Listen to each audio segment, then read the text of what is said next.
Des haricots, des tomates ou encore des salades. Ici, sur les hauteurs de Cran-Gevrier, près d'une trentaine de légumes sont cultivés dans le strict respect de l'agriculture paysanne. Les 4 maraîchers de ce jardin cultivent également leurs propres semences, comme ce petit légume, le radis de printemps. On a la semence, voilà, qui est encore verte. Vous voyez, c'est les petites boules là. Et donc, une fois que c'est sec, ça devient rose foncé, un peu parme.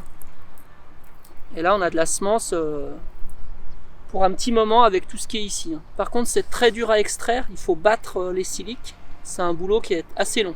À l'image des jardins du Petit Chaperon Vert, 15 autres fermes ont rejoint la Maison des semences paysannes de Haute-Savoie. Formé en 2016, ce collectif cultive et s'échange ses petites graines. C'est des semences qui sont libres de droit déjà, qui sont reproductibles. Ça, c'est aussi quelque chose de très important. Et ce sont des semences qui, au fur et à mesure des générations, se sont adaptées au terroir et aussi au changement climatique.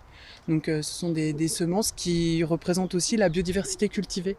Voilà, c'est une grande diversité de semences avec plein de légumes différents. Parce que des tomates, elles sont pas toutes rouges.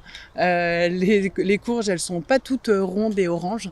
Voilà, donc c'est quantité de légumes différents. Très précieuses à leurs yeux, ces semences paysannes représentent aussi pour ces maraîchers une vision plus humaine et respectueuse de l'agriculture. On a perdu petit à petit de la biodiversité cultivée en fait, en variété. C'est-à-dire qu'on a des banques de semences qui concentrent toutes les variétés qui existaient mais qui ne sont jamais cultivées quasiment. Et nous, on en a sorti des banques de semences, on en a aussi pris à gauche à droite. On les cultive et on les sélectionne, on les améliore. Et on remet sur le terrain en fait des semences qui auraient disparu par exemple. Voilà, ça c'est un travail important. Et l'autre point important, c'est l'autonomie en fait. Parce que quand on est autonome au moindre problème, nous on n'aura aucune difficulté à avoir des semences à mettre dans nos jardins et à en donner aux voisins pour qu'ils fassent la même chose.